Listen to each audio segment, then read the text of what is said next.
जय हिंद। आपके साथ मैं फरहाद सदीकी और आप जुड़ चुके हैं लाइव टाइम्स के ग्लोबल नेटवर्क के साथ। लाइव प्रदेश की शुरुआत बड़ी खबर के साथ करेंगे जो आ रही है लखनऊ से, जहां पर करणी सेना ने किया है विरोध प्रदर्शन।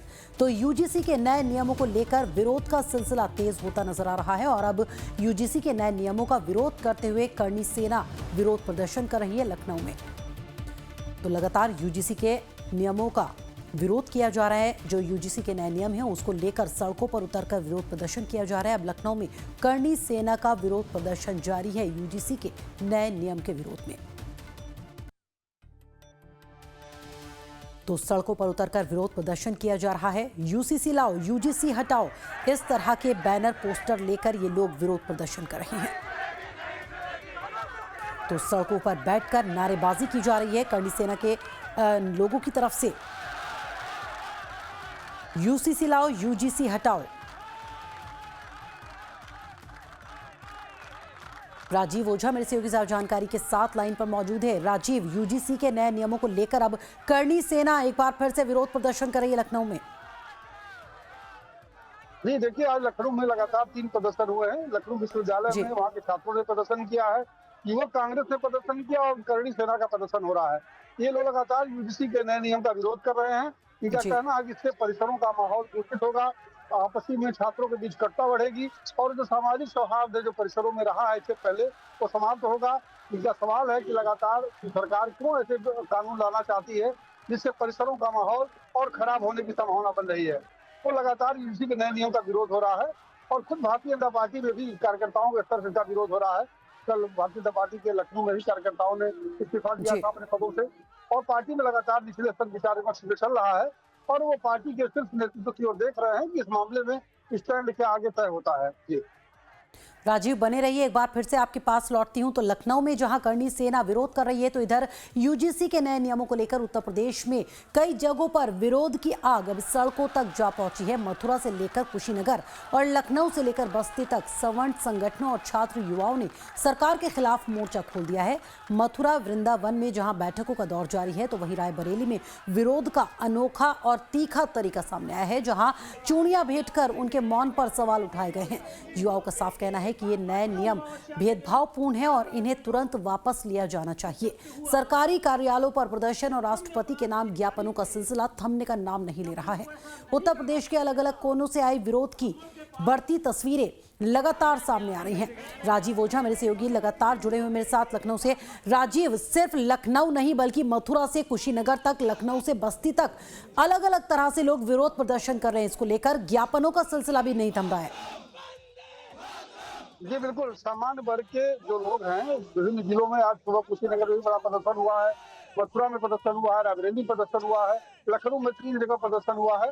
तो ये विरोध धीरे धीरे बढ़ता जा रहा है। इसकी शुरुआत सोशल मीडिया पर प्रतिक्रियाओं के जरिए शुरू हुई थी। लगातार पहले इसका विरोध शुरू हुआ, अब लोग सड़कों पर उतर रहे हैं और विभिन्न जिलों में इसका विरोध प्रदर्शन हो रहा है।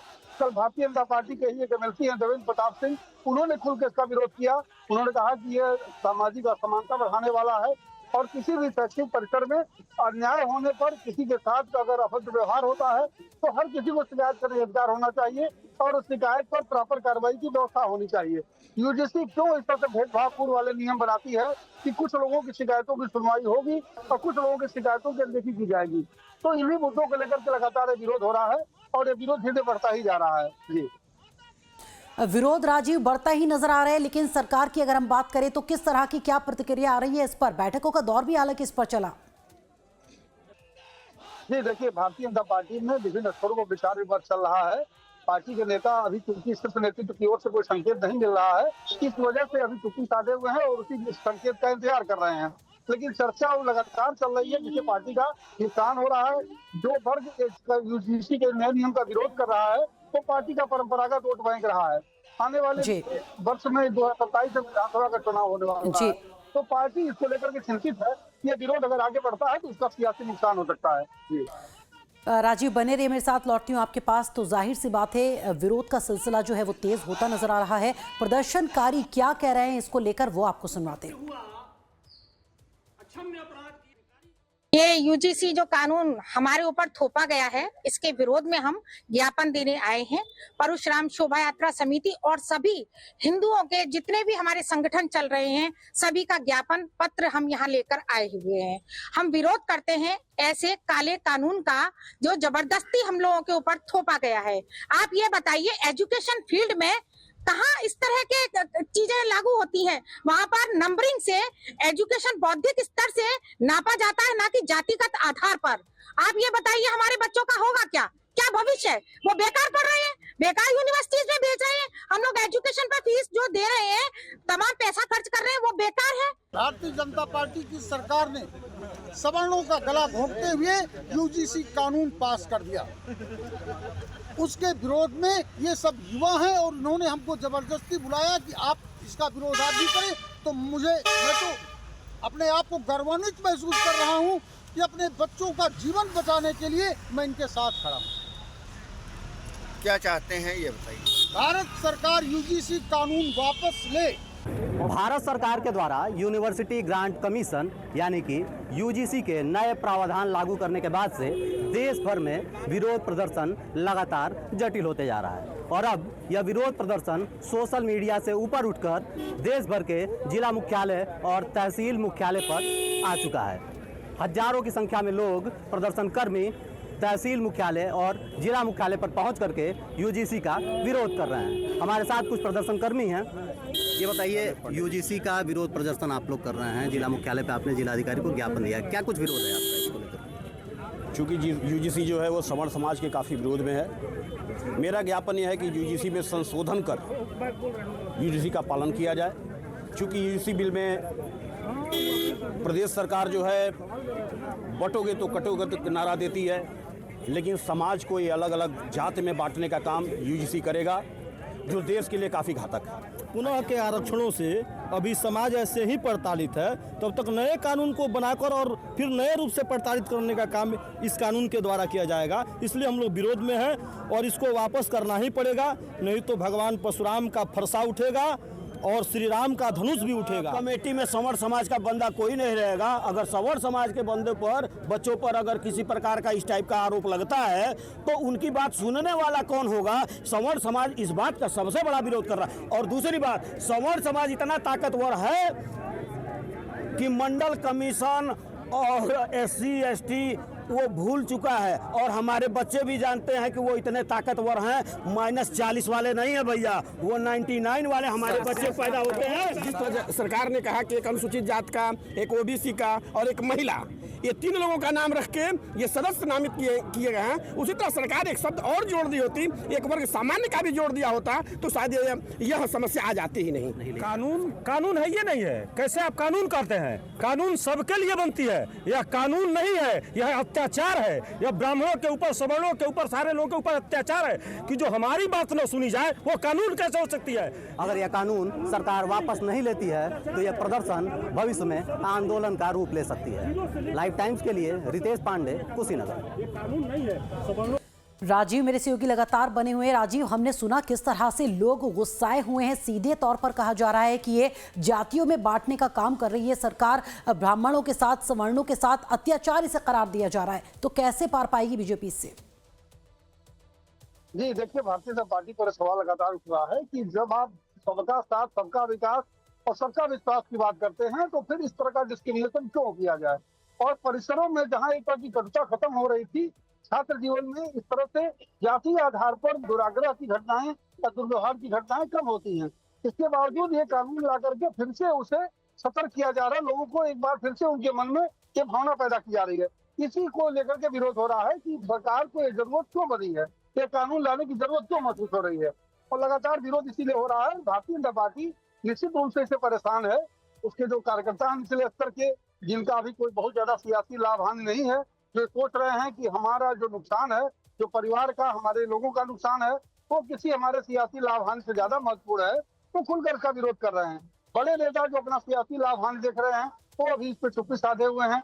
उन्हें उम्मीद है कि पार्टी का शीर्ष नेतृत्व इसमें आगे आएगा, लोगों की भावनाओं को समझेगा और कोई बीच का रास्ता निकालेगा। जी राजीव, बने रहिए, लौटती हूँ आपके पास। तो यूजीसी एक्ट पर मचे बवाल को लेकर केंद्रीय शिक्षा मंत्री धर्मेंद्र प्रधान का भी बड़ा बयान सामने आया है। उन्होंने कहा है कि किसी के साथ भेदभाव नहीं होने दिया जाएगा। धर्मेंद्र प्रधान ने कहा कि जो भी होगा वो संविधान के परिधि के अंदर होगा। सब कुछ सुप्रीम कोर्ट की निगरानी में हो रहा है। धर्मेंद्र प्रधान ने कहा कि किसी के साथ अत्याचार या भेदभाव नहीं होगा। किसी को उत्पीड़न होने नहीं दिया जाए, कोई भेदभाव नहीं होगा, कोई डिस्क्रिमिनेशन के नाम पे किसी को भी मिसयूज करने का अधिकार नहीं रहेगा। इसमें यूजीसी हो, भारत सरकार हो या राज्य सरकार हो, इसकी दायित्व रहेगी। मैं आश्वस्त करता हूँ, उसको जो व्यवस्था हुई है, भारत की कुछ भी व्यवस्था हो, संविधान की परिधि के अंदर होगा। और ये जो विषय आई है, ये तो सुप्रीम कोर्ट की निगरानी में व्यवस्था है। इसमें आश्वस्त मैं फील करना चाहता हूँ, कोई भी किसी के ऊपर भी अत्याचार या किसी को भी भेदभाव नहीं किया जाएगा। राजीव, एक तरफ शिक्षा मंत्री कह रहे हैं कि किसी पर भी अत्याचार नहीं होने दिया जाएगा, संविधान की परिधि में ये सब कुछ होगा, सुप्रीम कोर्ट की निगरानी में होगा। दूसरी तरफ सड़कों पर प्रदर्शन। ये बिल्कुल लोगों का भरोसा भी नहीं हो पा रहा है। सरकार खुद भी जिस तरीके से आगे आकर के लोगों को भरोसा दिलाना चाहिए था, उस पर भरोसा भी नहीं दिला पा रही है। यही वजह है कि लोग अभी लगातार विरोध प्रदर्शन कर रहे हैं। और अब जो सोशल मीडिया से विरोध शुरू हुआ था, वो सड़कों पे आ चुका है।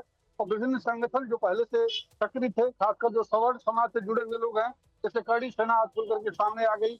और इसी राजभोग कांग्रेस ने प्रदर्शन किया। और जो राजनीतिक दल, जैसे उत्तर प्रदेश की बात करते हैं तो यहाँ समाजवादी पार्टी सबसे बड़ा विपक्षी दल है, वो पहले से पीडीए कार्ड खेलती आ रही है, यानी पिछड़ा वर्ग पहले से उसके फोकस में है। तो उसे तो सिर्फ ये दिख रहा है कि भारतीय जनता पार्टी पहली बार चक्रव्यूह में घिरी है और जो अपने वोट बैंक के साथ है वो जूझ रही है। तो एक तरह से भारतीय जनता पार्टी के लिए ही ये समस्या है और उसे इस चक्रव्यूह से निकलने का रास्ता खोजना होगा। जी राजीव, जाहिर सी बात है निकलने का रास्ता खोजना होगा, क्योंकि 2027 बहुत दूर नहीं है अब। जी बिल्कुल, सबसे बड़ी बात यही है कि 2027 अब दूर नहीं है। भारतीय जनता पार्टी एक तरह से देखा जाए तो चुनावी मोड में आ चुकी है। अभी जो पंचायत का चुनाव होना, अगर सरकार चुनाव कराती है, इसी 2026 में पंचायत का चुनाव भी होने वाला है। तो ये सारी चीजें जो एक परंपरागत वोट बैंक पर जो खतरा सामने दिख रहा है, वो एक बड़ी चुनौती है। जी राजीव, जाहिर सी बात है एक बड़ी चुनौती जरूर है सरकार के लिए। हालांकि सरकार की तरफ से आश्वासन दिया जा रहा है। फिलहाल शुक्रिया जानकारी देने के लिए।